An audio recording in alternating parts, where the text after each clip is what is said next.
Bueno, voy a aprovechar para hablar acerca de el cerebro y su relación con el trauma. Este es el tema que quedé pendiente para mi hermano Irving. Ponle mucha atención, mi hermano, porque llevas la mitad del concepto, pero mi intención es que puedas llevar el concepto completo de lo que hemos hablado. El cerebro, el lugar en donde habita la mente, tiene toda la vida, pero más en los primeros años, una función muy importante: mantenernos vivos. Porque si yo no estoy vivo, entonces junto con él. Pero aquí hay un papel muy importante. Aquí juega algo muy importante. Juega un factor que se llama la neuroplasticidad. El cerebro tiene esta cualidad de irse adaptando y desarrollando dependiendo de ciertas condiciones. Una de ellas es la alimentación o lo que sería la nutrición, y otra, las más principales, el estrés. Porque un cuerpo que está sometido a grandes cantidades de estrés, este cuerpo empieza a estar en una condición de rigidez, se resiste debido a esta rigidez, y esta rigidez empieza a generar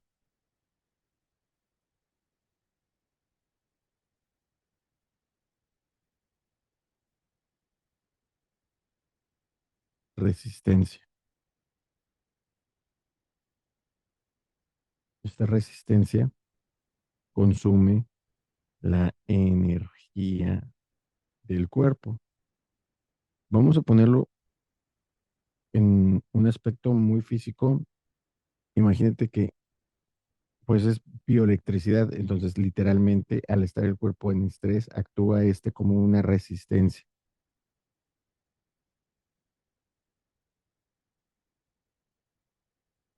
como una resistencia, todo lo que es la rigidez y el gasto de esta energía. Esto es potencia,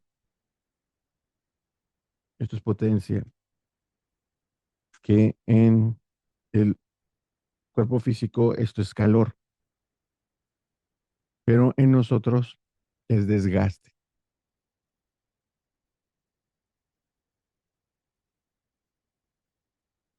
Ahora, a causa de ese desgaste, el cerebro, con lo que es su característica muy peculiar, que es la neuroplasticidad,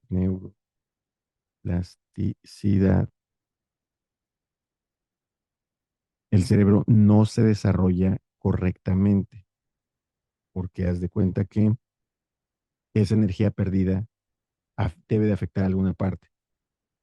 En nuestros primeros días de vida se construye la realidad, y como se construye la realidad en nuestro cerebro, en nuestra mente, hay un desgaste mayor de este recurso, más la resistencia por medio del estrés.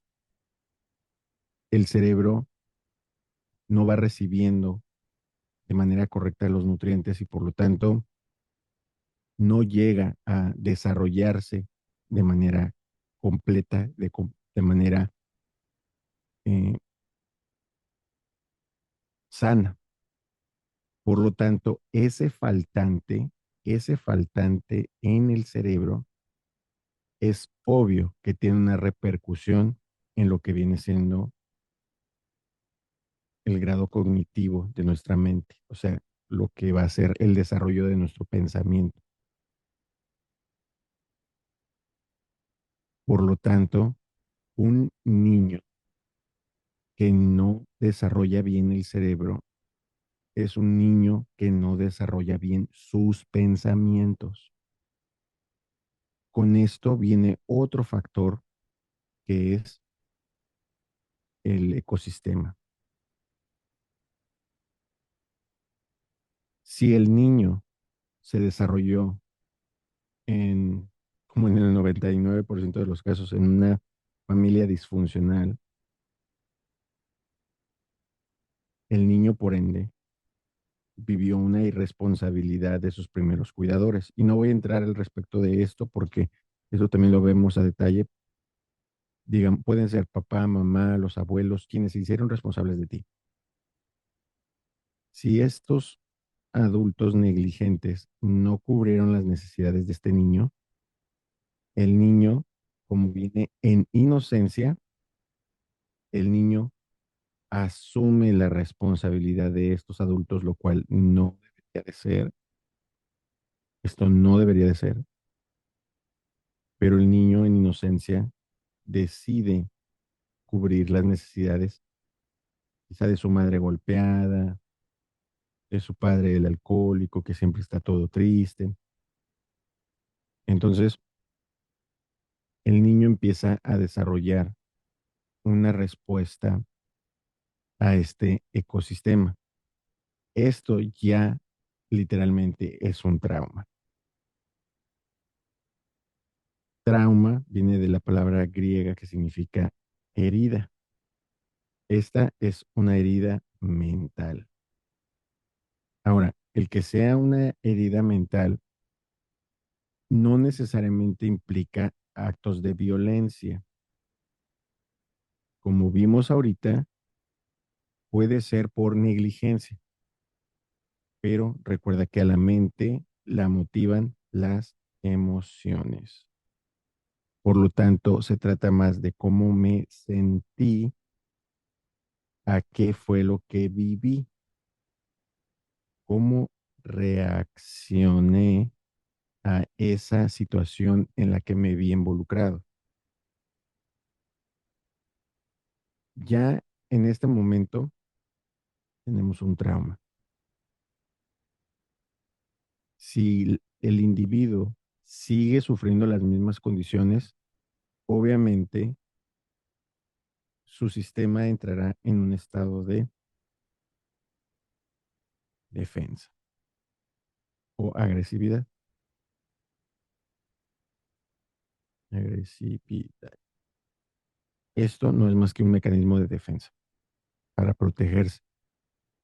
Entonces, de las habilidades básicas que son la comunicación, el crear un vínculo entre mis primeros cuidadores, ¿por qué crees que sería tan importante realizar un vínculo con la sociedad o con tus primeros cuidadores?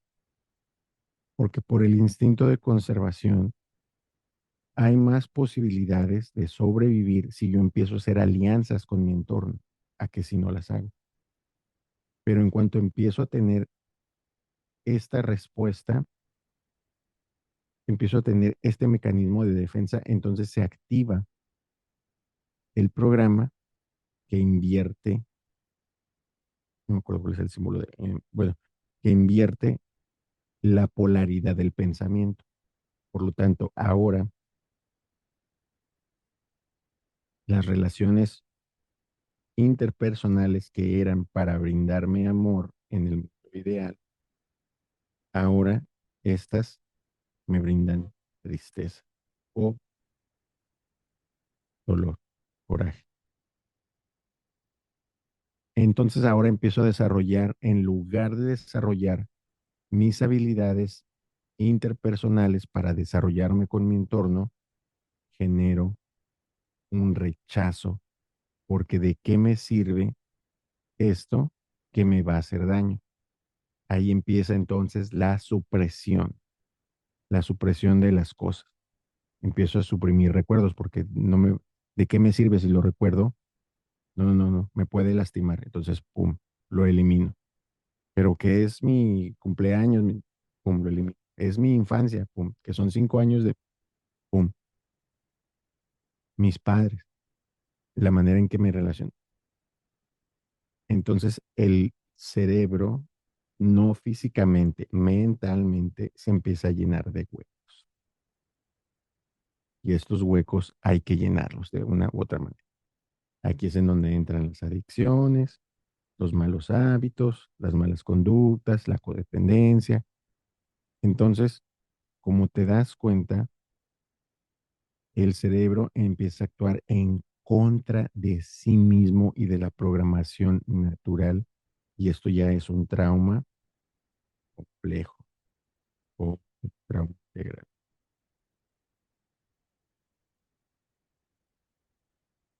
Ahora, nuestra persona, nuestro sujeto, empieza a desarrollarse como una persona agresiva, como una persona evitativa, como una persona con un apego dañino, puede correr el riesgo de volverse narcisista o caer en la psicopatía. ¿Por qué? Porque lo que no me sirve para salir adelante, lo voy a eliminar, lo voy a suprimir. Por lo tanto, la gente que ha pasado por este tipo de trauma, es muy complejo su situación, es muy compleja su situación, porque prácticamente están autoprogramándose para actuar en contra del ecosistema y de sí mismo, de lo que me da una imagen y lo que me da vida. Por eso ellos no tienen identificación con sus padres y al no tener identificación con los padres no tienen identificación con la figura de la divinidad o de la sociedad en general. Digamos que en un caso de una persona esquizofrénica, esto inclusive es peor porque así como heredamos, así como heredamos de nuestro padre y nuestra madre biológica rasgos físicos, como sería el color de los ojos, el color del cabello, la predisposición para la altura, también recibimos de nuestros cuidadores rasgos mentales, carga epigenética. Y la genética nos dice entonces que nosotros recibimos esto de nuestros cuidadores, nuestros padres, que lo recibieron ellos de los suyos, que lo recibieron de los suyos. Entonces, como puedes ver, tú como individuo no eres solamente tú eres la suma de todos tus antepasados. De manera inmediata, de manera eh, rastreable, de manera inmediata, en donde empezamos a ver muy marcada la herencia, tienes en ti hasta 7 generaciones, lo cual serían tus padres, los padres de tus padres, los padres de tus padres, serían tus padres, tus abuelos, tus bisabuelos, tus tatarabuelos, tus tatarabuelos, y ¿qué serían los chosnos? Bueno, te lo olvidé, ya no cansado, desvelado. Toda esa carga son todos los traumas y todos los huecos de esas generaciones pasadas que convergen en ti. En el caso de la persona que te estoy comentando, hipotético, ¿verdad? Entonces, es por eso que esta persona, dentro de su esquema mental, estos huecos que hay una necesidad inherente de llenarlos, más su propia narrativa, le multiplica el trauma por 100. Es por eso que estas personas no pueden escuchar, no pueden ser empáticas, no pueden, ah, muchas veces no pueden imaginar, pero no quiere decir que no sean inteligentes, son muy inteligentes, porque el sistema siempre se protege. El sistema nos da una gracia, un talento para poder hacernos cargo de esto, porque si no pudiéramos, si no, esto sería una injusticia de injusticias. A ellos les da una mente privilegiada y un concepto muy acelerado. Son muy ágiles de mente, pero tropiezan porque no son ni empáticos con ellos mismos. Su mente se tropieza con ella misma. Por eso podrás observar que su narrativa cambia de un segundo a otro. Por eso no cuadran eh, las versiones y por eso se enojan de una cosa cuando apenas comentas otra y así. La manera de abordar a estas patologías es obviamente con mucha calma, obviamente brindándole lo que necesitan, que es la comprensión y el espacio para la expresión, porque esto es una ah, condición reprimida de generación en generación. Te voy a poner algo sobre la mesa. Tenemos, como dice el dicho, tenemos un bruto y tenemos otro bruto. Cuando estos se enfrentan entre sí, surge conflicto. Pero si uno está capacitado y es inteligente, en cuanto éste empiece a crear conflicto, este se quita, entonces ya no hay conflicto, porque se queda uno solo. De ahí que es mejor que el grupo que está alrededor de la persona que sufre esta patología tiene más posibilidades, incluso aunque ustedes no lo crean, tiene más posibilidades y es más honroso, es más loable y es mejor físicamente y también mentalmente que el grupo de sociedad, la familia, la escuela, el trabajo, la iglesia, aprenda estas cosas que son las que necesita él,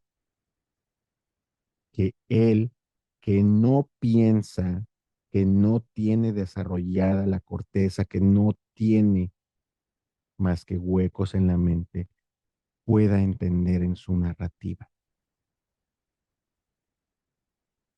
Estas personas vienen al mundo, mi hermano, para realmente poner a prueba nuestro sistema de creencias porque nos enseñan mucho, sobre todo a ustedes, los testigos de Jehová, que no creen en nada, no creen en el espíritu, no creen en la genética, no creen en la epigenética, no creen en nada.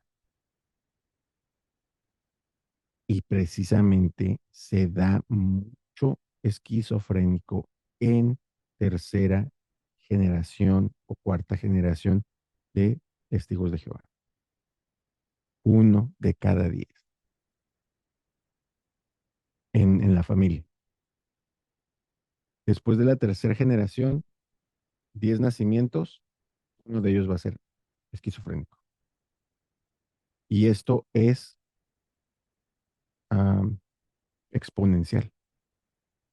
Y si llega a darse la desgracia de que se junten papá y mamá,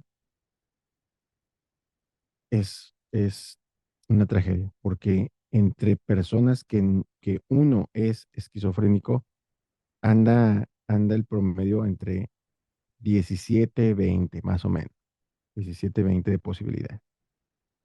Si a esto le sumas una vida muy tortuosa, muy traumatizante, puede pasar hasta el 20, pero de la segunda generación en adelante se multiplica al 60. Ahora, si los dos son esquizofrénicos,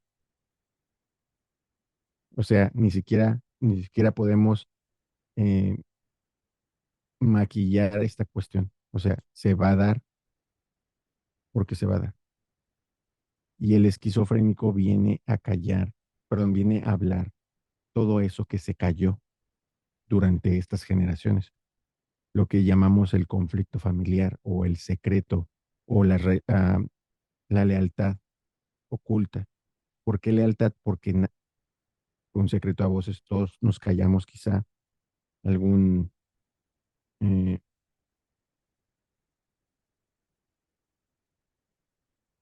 algún, a lo mejor también puede ser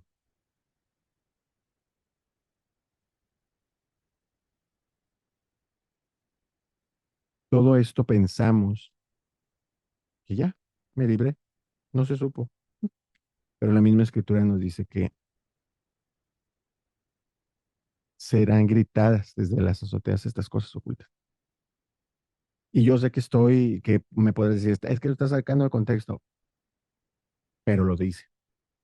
Aunque sea fuera de contexto, nos da una pauta para investigar.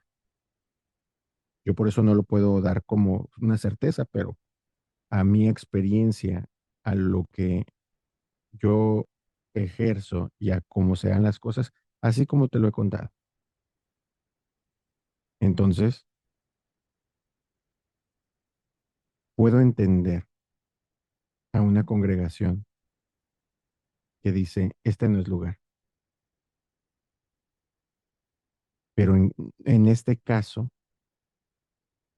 tan, es como si le dijeras a un diabético, tú no puedes estar aquí porque tienes diabetes y todos comemos azúcar. Oye, pues modifica un poco tu dieta, inclúyeme. Bueno, eso es exactamente lo que pasa con esta enfermedad. A nadie nos gusta estar enfermos ni la patología volverse tan evidente, pero ni a ninguna enfermedad le aplicamos una exclusión tan fuerte como lo que es a la enfermedad mental, sobre todo en ustedes, los sectarios de los testigos de Jehová. Es indispensable que se capaciten para poder tratar estos temas. Hay más por lógica, por probabilidad, por de que en ustedes uno, dos, cinco de los 60 entiendan a que un enfermo entienda lo de 60.